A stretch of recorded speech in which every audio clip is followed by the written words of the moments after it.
요즘과 같이 우리의 그리스도인됨을 고심하고 또 진지하게 돌아보기에 좋은 날들이 없는 듯합니다. 예전에는 우리 사회와 교회가 나름대로 분리가 되어서 우리가 교회에서 무엇을 하고 어떻게 하든 별로 관심을 받지 않았었는데요. 요즘은 사회가 우리가 예배를 드리러 모이는지, 모이면 얼마나 모이는지, 또 모여서 뭘 하는지에 관해서 인상 찌푸리면서 관심을 갖습니다. 방송에서 통성기도니 찬양이니 기도문 봉독이니 이런 말들을 듣는 시대가 됐죠. 그러면서 교회 다니는 사람들의 습관과 가치관, 행동을 들여다보고 그에 따라서 어떤 목사들의 위선과 음모론 또는 어떤 기독교인들의 거짓된 죄악들도 이전보다 훨씬 분명하게 드러나고 있습니다. 지난 주 중에 사사기 말씀으로 들었던 바와 같이 지금은 우리가 하나님의 말씀을 지키는지 안 지키는지를 이방 민족들 가운데서 시험받고 있는 시대입니다. 날마다 보도되는 교회와 목사들 관련 소식을 많이 접하다 보니까 사실 저도 TV 뉴스를 보기가 두렵고 인터넷 기사를 읽기가 겁이 날 지경입니다. 우리 성도님들도 괴로우시죠? 이런 때에 오늘 우리에게 주시는 요한복음서 1장 43절 나를 따르라는 예수님의 말씀은 참 귀합니다. 우리 함께 43절을 읽겠습니다. 이튿날 예수께서 갈릴리로 나가려 하시다가 빌립을 만나 이르시되 나를 따르라 하시니, 나를 따르라는 이 말씀을 예수님은 전매 특허처럼 자주 하셨습니다. 베드로와 안드레를 제자로 부르셨을 때 아버지의 장례를 앞둔 어느 서기관에게, 영생을 고민하는 부자 청년에게, 세관에서 일하고 있었던 세리 마태에게, 그리고 오늘 빌립에게요. 나를 따르라 이렇게 말씀하시죠. 2차 세계대전 중에 독일 나치 히틀러의 지배 아래에서 바른 신앙을 위해 싸우고 끝내 처형당했던 디트리히 폰 회퍼라는 목사님은 예수님의 이 말씀을 제목으로 책을 쓰기도 했습니다. 그 책에는 이런 유명한 명언이 담겨 있는데요. 믿는 사람만이 순종하고 순종하는 사람만이 믿는다라고요. 바겐세이라는 할인 쿠폰 같은 싸구려 은혜가 아니라 단순한 순종을 추구하는 값비싼 은혜를 통해 우리 그리스도인들이 얼마나 고귀한 구원을 누리는지 깨우쳤던 20세기의 고전이 나를 따르라는 책입니다. 근데 이 나를 따르라는 이 말씀을 교회 바깥에서 가장 자주 듣는 곳이 군대입니다. 군인들이 공격을 위해 앞으로 나갈 때 지휘관이 내리는 명령이 이 말이죠. 우리 대한민국 육군 보병의 기본 구호이기도 하고요. 근데 군대에서 나를 따르라는 말과 비슷하게 쓰이는 말이 또 돌격 앞으로라는 말이 있습니다. 근데 나를 따르라와 돌격 앞으로는 차이가 있죠. 나를 따르라는 지휘관이 먼저 앞장서는 말이고요. 돌격 앞으로는 쫄병들 보고 튀어나가라고 하는 명령이죠. 예수님 때문인지 아닌지는 모르겠지만 세계 여러 나라 군대들 중에 이스라엘 군대는 실제로 전쟁터에서 지휘관이 먼저 뛰쳐나가는 것이 규율이라고 합니다. 그래서 전쟁터에서 지휘관들의 사망률이 이스라엘 군대가 다른 나라 장교들보다 훨씬 높다고도 하고요. 우리 예수님이 이렇게 말씀하셨습니다. 나를 따르라고요. 이 한마디 말씀을 곱씹고 생각해 볼수록 감사하고 마음이 좋습니다. 함께 가자도 아니고 지켜보겠다도 아니고 너 똑바로 해라도 아니고 나를 따르라고 하십니다. 예수님이 우리 앞에 앞장서서 가신다는 약속이고 인도하시겠다는 약속이죠. 우리가 처지면 손을 잡아 이끄신다는 책임이죠. 예수님이 총알바지가 되겠다는 말씀이고 나쁜 일은 우리보다 먼저 당하시겠다는 선언이 나를 따르라는 말입니다.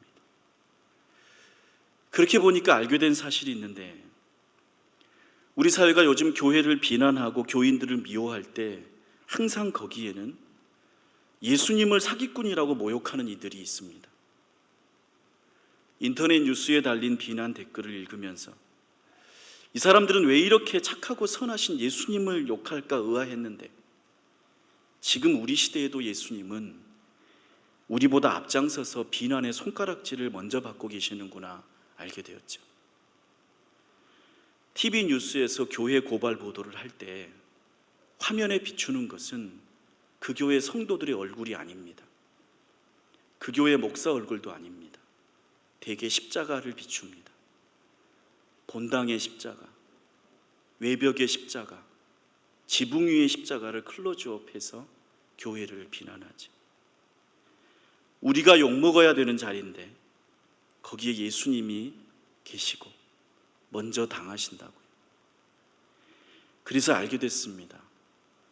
이런 어려운 때에 우리가 믿음을 잃어버리지 않을 수 있는 이유는 내 믿음이 굳건해서가 아니라 예수님이 앞장서서 먼저 당하고 계시니까 우리가 믿음을 잃지 않는다는 것을요.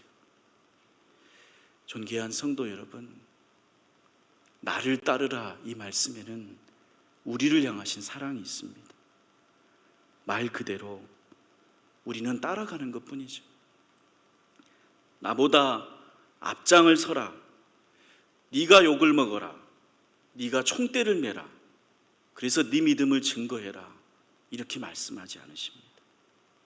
나를 따르라. 예수님이 먼저 가시고 앞에 계시고 우리는 그의 뒤를 따라가는 것, 그것이 우리의 믿음입니다. 또 한 가지 오늘 말씀을 통해서 하나님께서 우리에게 일러주시는 사실이 있습니다. 우리 45절과 46절을 같이 읽습니다.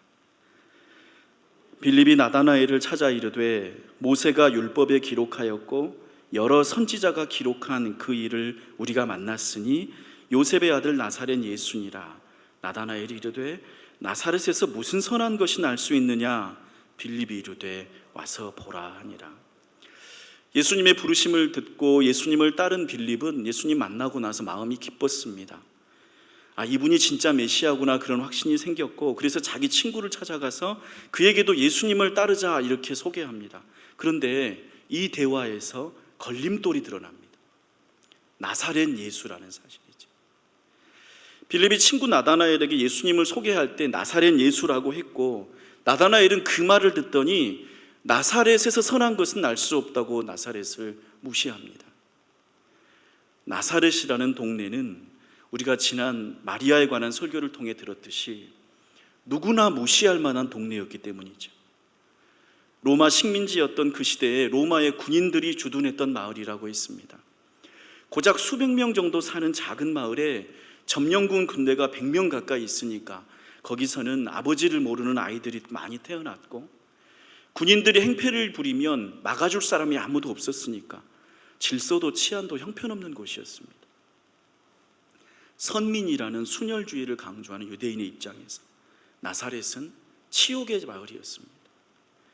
하지만 어쩌겠습니까? 예수님이 나사렛 사람이라는 사실은 감출 수도 없고 속일 수도 없었습니다. 우리나라에 여전히 남아있는 홍언이, 짱깨니 하는 비하 발언들이 출신 지역이나 나라의 근거를 두고 있지만, 거기서 태어난 사람들은 자기 고향이나 나라를 바꿀 수는 없는 노릇 아니겠습니까? 그런데 여기에 한 가지 출구가 있었습니다. 적어도 예수님 입장에서는 그랬죠. 신분 세탁이랄까요. 나사렛이라는 이름이 그렇게 치욕스럽고 무시당할 만한 것이었는데 예수님은 정작 거기서 태어나진 않으셨다는 거죠. 예수님은 우리가 아는 바와 같이 베들레헴에서 태어나셨습니다. 당시 반포된 호적령에 따라서 예수님의 아버지 요셉의 호적이 다윗의 가문 베들레헴이었던 까닭에 거기까지 가서 본적지 베들레헴에서 태어나셨던 거죠. 그러면 예수님은 호적과 탄생지를 따라서 베들레헴 사람인가요? 어려서 자라난 동네인 나사렛 사람인가요? 저는 교육자로 첫 사역지를 영락교회에서 섬겼는데 그 영락교회 성도님들은 자기 자신을 자랑스럽게 이북 사람들이라고 소개하는 분들이 많았습니다. 그분들은 북한에서 자라지 않으셨습니다. 그냥 거기서 태어났고 어린 시절에 부모님을 따라 서울로 피난 왔고요.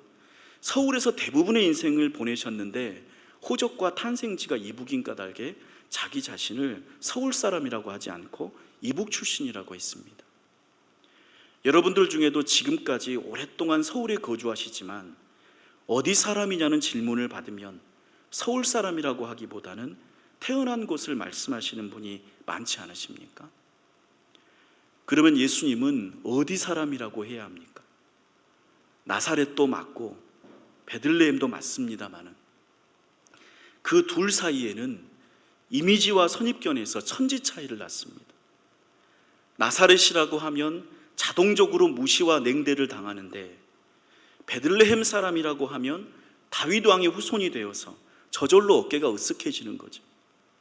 만약에 제가 예수님의 입장이었다면 저는 자신을 나사렛 사람이 아니라 베들레헴 사람이라고 소개했을 것입니다. 그게 살아가는 데 도움이 되니까요. 그런데 우리 예수님을 보세요. 예수님은 단 한 번도 자기를 나사렛 예수라고 소개하는 사람들의 말을 고치신 적이 없습니다. 나사렛 예수라는 말을 듣고서 자기 머리를 극적이면서 어색한 미소를 띠고 아니 제가 사실은 베들레헴에서 태어났거든요. 저를 나사렛 예수가 아니라 베들레헴 예수라고 불러주세요라고 말한 적이 한 번도 없었던 것입니다.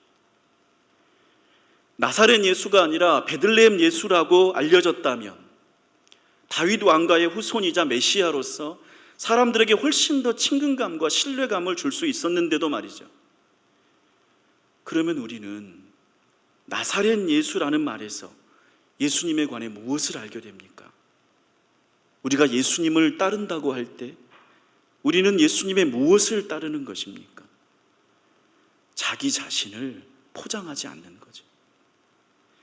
나사렛 예수도 맞고 베들레헴 예수도 맞습니다.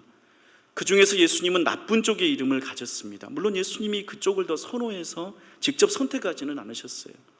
그저 예수님이 지금 나사렛에서 살고 계셨고 사람들 눈에 보기에는 나사렛 사람이니까 나사렛 예수라고 불렀습니다. 예수님은 그것을 굳이 변명하려거나 바꾸려고 하지 않으셨던 것입니다. 그것이 사실이었으니까요. 저는 이 말씀을 묵상하면서 제 과거의 부끄러운 기억이 떠올랐습니다. 저는 전라도 광주 출신인데 대학생이 돼서 서울로 올라와서 지냈습니다.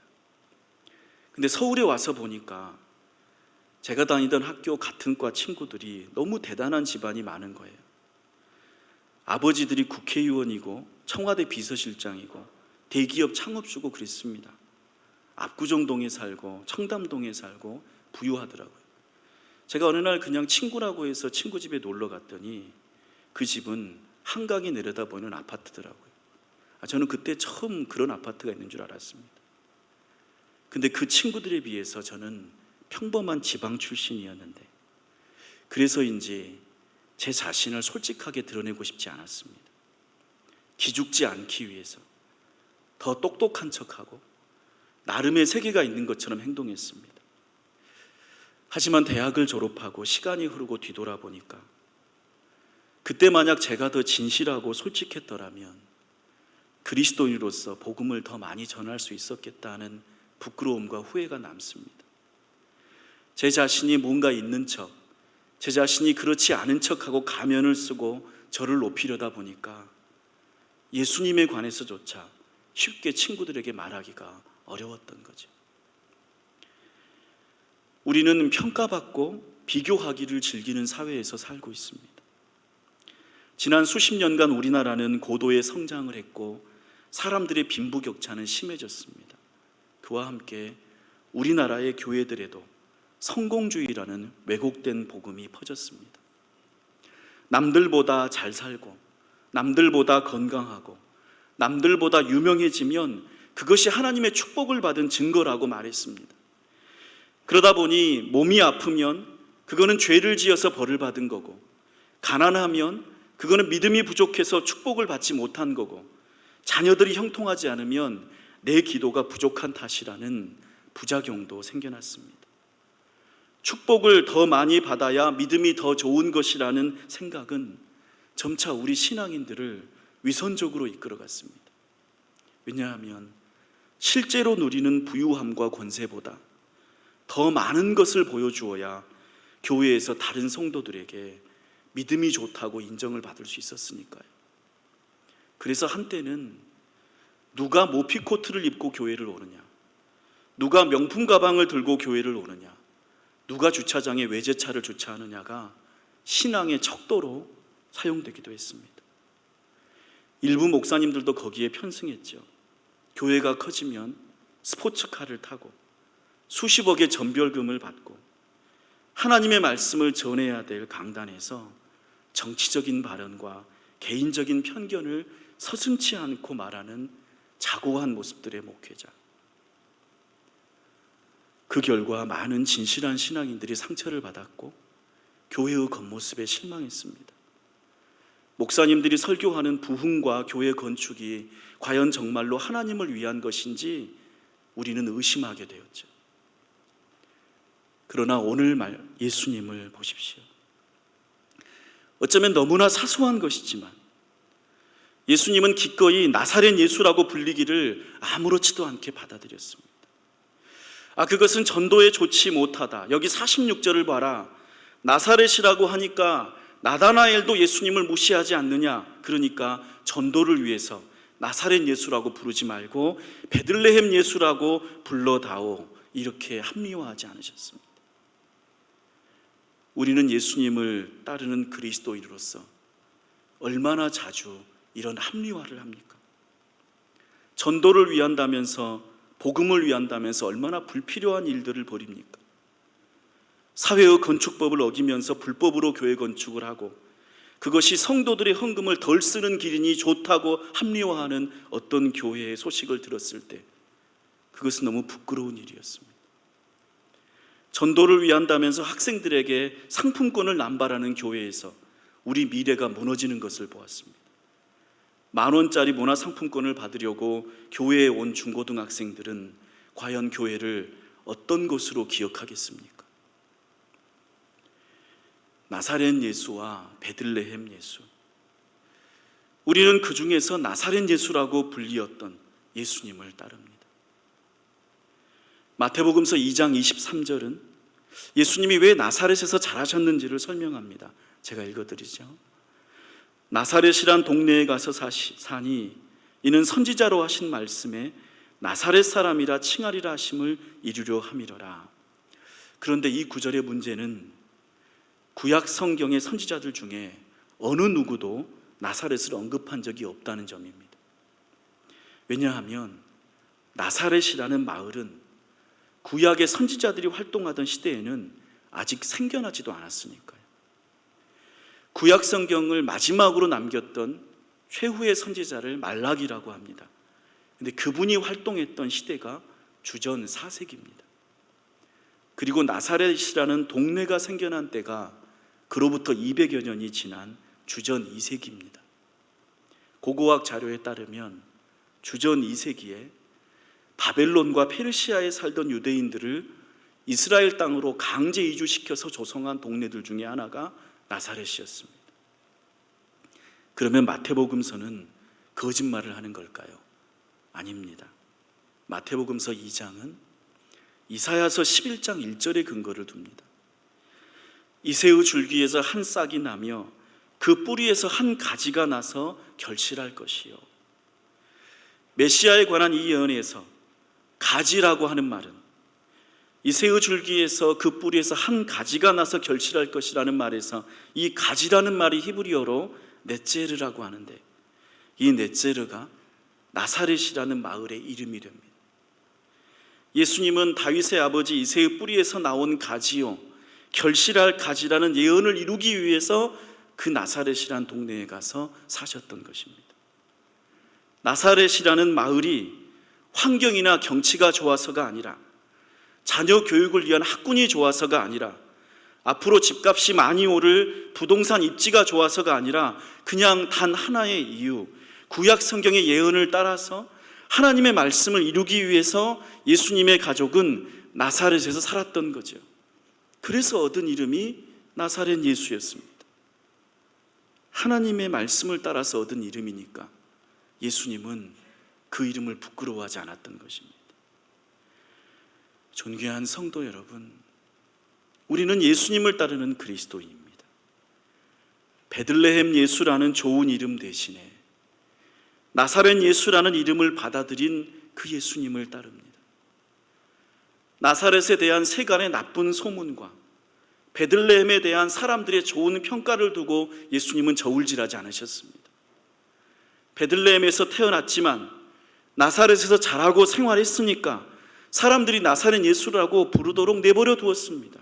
그것이 사실이었고 그것이 하나님의 말씀을 따르는 길이었으니까요. 베드로전서 3장 3절과 4절은 이렇게 말씀합니다. 너희의 단장은 머리를 꾸미고 금을 차고 아름다운 옷을 입는 외모로 하지 말고 오직 마음에 숨은 사람을 온유하게 하라. 이는 하나님 앞에서 값진 것이니라. 디모데전서 2장 9절과 10절도 이렇게 말합니다.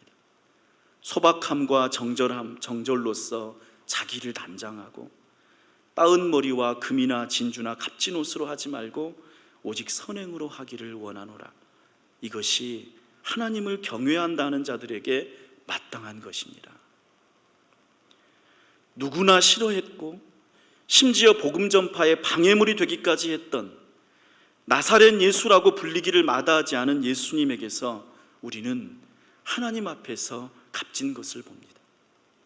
하나님을 경외한다고 하는 자들에게 마땅한 것을 봅니다. 그것은 진실을 꾸미지 않는 정직함이요, 소박함이요, 속이지 않는 생활입니다. 존귀한 우리 성도님들 모두 예수님을 따르는 그리스도인으로서 진실하게 사시기를 축복합니다. 그것이 하나님 앞에서 값진 인생입니다. 그래서일까요? 오늘 말씀에서 예수님은 나사렛이라는 말을 듣고도 예수님을 찾아온 나다나엘을 향해서 이렇게 칭찬을 하십니다. 우리 47절을 함께 읽습니다. 예수께서 나다나엘이 자기에게 오는 것을 보시고 그를 가리켜 이르시되 보라, 이는 참으로 이스라엘 사람이라 그 속에 간사한 것이 없도다. 그 속에 간사한 것이 없도다. 여기서 간사함은 그리스어로 돌로스라고 하는데요, 히브리어로는 창세기 27장 35절에서 이렇게 쓰입니다. 왜 야곱이 아버지 이삭을 속여서 장자의 축복을 가로챘을 때요, 그 속임수를 가리키는 말이 이 간사함입니다. 이삭이 이르되 네 아우가 와서 속여 너의 복을 빼앗았도다. 나다나엘을 향해서 간사한 것이 없다고 칭찬하시는 예수님은 나다나엘이 야곱처럼 성공을 얻기 위해서라면 아버지도 속이고 형도 속이는 그런 부류의 사람이 아니라 진실한 사람이라고 인정해 주신 것입니다. 그의 진실함이 무엇인가요? 그는 예수님이 나사렛 출신이라는 사실을 듣고서도, 그리고 스스로 생각하기에 나사렛에서는 절대로 선한 것이 나올 수 없다고 하면서도 그리스도를 만났다는 친구 빌립의 말을 더 진지하게 받아들여서 일단 예수님을 만나려고 찾아왔으니까요. 시편 32편 2절에서 하나님은 이렇게 약속하셨습니다. 마음에 간사함이 없는 자는 복이 있도다. 우리는 속임수를 합리화하고 강요받는 세상에서 살아갑니다. 있는 척하고 아는 척하고 강한 척하고 그럴듯하게 자기를 꾸며야 살아남는다는 그런 부담을 받습니다. 안 그러면 무시당하고 괴롭힘 당한다고요. 그러나 예수님은 그 무시당하는 이름을 받아들이셨습니다. 나사렛 예수라는 이름을. 그것이 사실이니까, 그것이 하나님의 말씀을 따르는 길이니까 받아들였죠. 물론 예수님도 이 이름을 받아들여서 무시와 괴롭힘을 피하지 못하셨습니다. 심지어 사도행전을 보면 사도 바울이 유대인들에게 체포되었을 때 이런 비방까지 듣습니다. 사도행전 24장 5절이요. 우리가 보니 이 사람은 전염병 같은 자라. 천하에 흩어진 유대인을 다 소요하게 하는 자요 나사렛 이단의 우두머리라. 나사렛 이단이라고요. 나사렛이라는 그 이름은 예수님 시대뿐만 아니라 예수님이 부활 승천하시고 바울이 1차, 2차, 3차 선교 여정을 다 마치고 사도행전의 마지막 부분에 이르기까지도 여전히 모욕과 멸시의 이름이었던 것입니다. 오히려 나사렛 예수라는 이름에는 전염병 같다는 오명이 덧붙여지기까지 했습니다. 그런데도 예수님도 바울도 초대교회의 그리스도인들도 나사렛이라는 이름을 아무도 바꾸거나 숨기거나 꾸미지 않았습니다. 그것이 사실이고 그것이 진실이었으니까요. 어지럽고 혼탁한 시대를 살아가는 우리 성도 여러분, 예수님을 따르는 그리스도인이기에 우리 성도님들이 진실하고 소박한 진리의 길로 나아가시기를 축복합니다. 속임수가 일상인 세상에서 진실하기는 어렵습니다. 하지만 예수님이 이렇게 말씀하시죠. 나를 따르라. 앞서가시겠다고요. 예수님이 먼저 그렇게 사셨다고요. 그리고 지금도 우리 앞에 서신다고요. 그분이 이끄시는 손을 붙잡고 따라가는 이들에게 주님은 이렇게 축복하십니다. 우리 마지막으로 51절 말씀을 함께 읽습니다. 또 이르시되 진실로 진실로 너희에게 이르노니 하늘이 열리고 하나님의 사자들이 인자 위에 오르락 내리락 하는 것을 보리라 하시니라. 나사렛 예수를 따라가는 진실한 이들에게 하늘이 열리리라. 이것이 주님이 주시는 약속이자 축복입니다. 우리 성도님들에게 이 은혜가 함께 하시기를 간절히 바랍니다. 우리 이제 선포된 말씀 앞에서 내 안에 계신 성령님과 함께 잠시 기도드리겠습니다.